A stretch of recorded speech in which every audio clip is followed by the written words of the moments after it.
Good morning, everyone.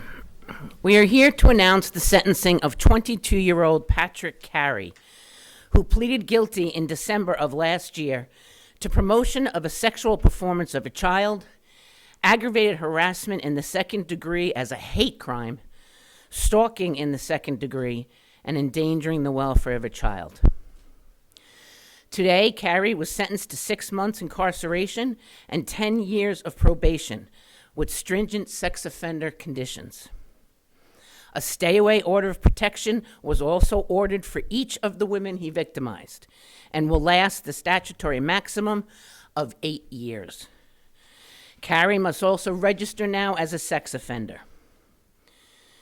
Before becoming district attorney, I oversaw the prosecution of all internet and computer crime cases in this office. I saw unmanageable and heartbreaking things, but the depravity on display by this defendant truly makes my skin crawl. Patrick Carey manipulated or deep-faked photos of more than a dozen women, his peers, many of whom he knew from high school. That process involves taking images of these women, photos that were taken when they were in high school or middle school, and convincingly superimposing their faces onto separate images of other women engaging in sexual conduct. After executing nearly 24 warrants on Carey's cell phones, tablets, and other social media and web accounts, we discovered he was in possession of several images of the victims and had shared them online on a truly disgusting website, which I will not even say here, for his and other strangers' sexual gratification.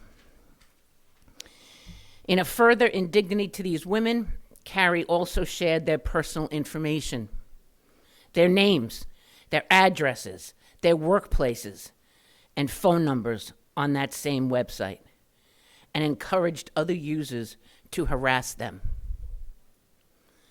He was arrested on September 5th, 2021. He acted with hate, and he targeted these girls. He tried to make them fear for their safety and their future. But he underestimated their bravery, their resilience. And that is why we are able to stand here today and make this announcement. After these women learned that their photos had been manipulated and shared, they went on a mission to identify the individual responsible and find the other women he victimized. They came to law enforcement with a handwritten list identifying the women whose images were altered and posted online. They turned our attention to Patrick Carey as a potential suspect. They came in and met with my prosecutors and told their stories and told us how this affected them and affected their lives. And despite how emotionally devastating it was, they stood up and testified to ensure that Patrick Carey would be charged for his crimes. These incredible women are not victims. Today, they are my heroes. I commend them for their courage, and I thank them for coming forward. Their resolve to see justice done in this case may have protected dozens of other young women from this defendant's shameful actions. But what happened as we investigated the case, when we worked backwards from these deep-faked images, we found that Carey had taken these photos from various social media apps. Some of the photos were taken from the women's TikTok or Instagram accounts. Some of the photos were taken from social media accounts of their family members. Parents who proudly post pictures of their children, as millions of parents do every day across the internet. And he took those photos and manipulated them and twisted them into the disgusting images that they became. As we worked to determine how to charge Patrick Carey, it became clear to us his conduct does not fit neatly into any existing statute. A deep fake image is just that. It's a fake. And creating a fake image, even if it is sexually explicit, is not a criminal offense in New York State. It's a loophole that allows child pornographers to use new technology to circumvent the existing laws and evade prosecution. In this case, Carey had also posted a single image of a young woman that was sexually explicit in nature and taken when she was underage. That is the felony crime we were able to prosecute him for.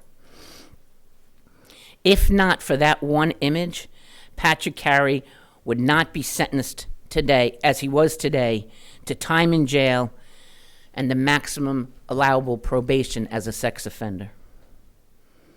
This rigorous and strict probation will ensure that Nassau County's eyes remain on Patrick Carey.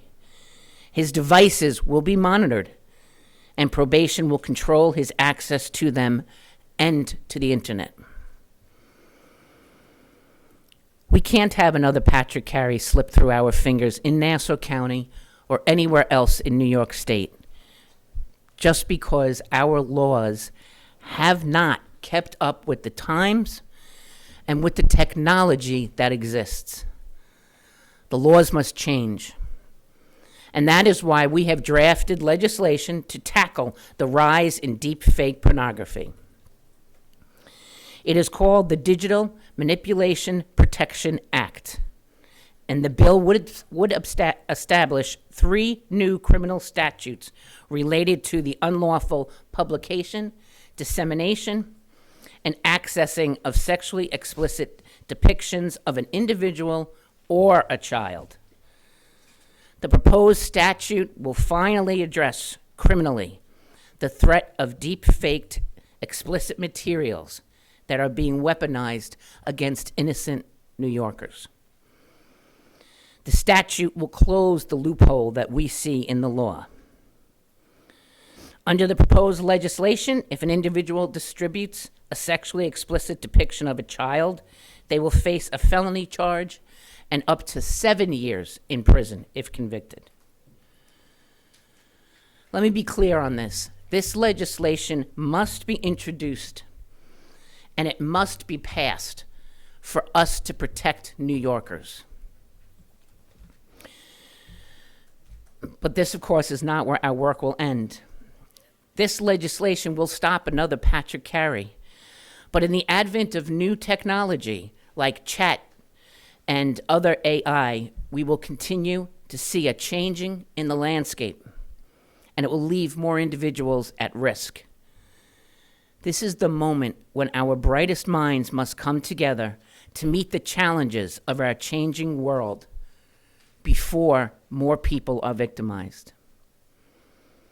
I also want to take this moment to remind people to be vigilant on the internet.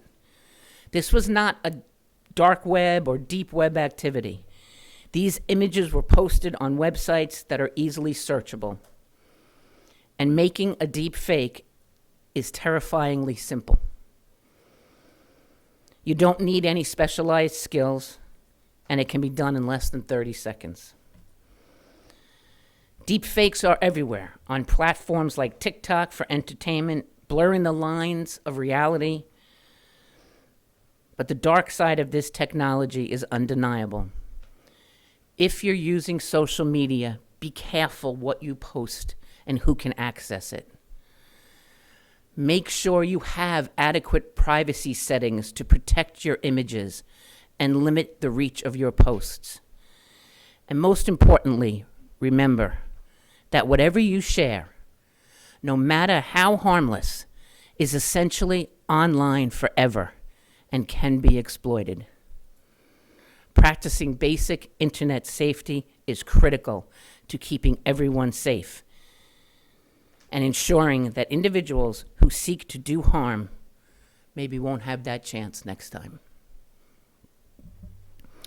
Anybody have any questions? Did Carrie ever mention his motive for, I mean, making the images is one thing, but sharing them and getting other people to comment on them, what was that all about? He never shared his motive with us. I always think it's a feeling of power that he had over these women. Did you say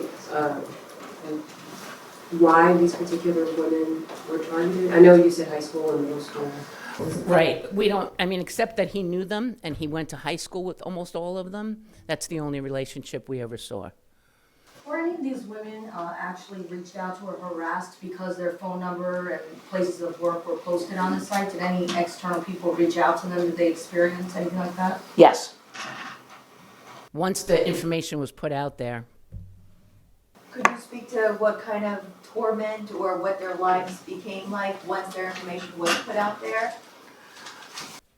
As you can imagine, some of these women were still in college. Some of them had just started jobs, and your employer finds out about something like this. Your school finds out. Your friends.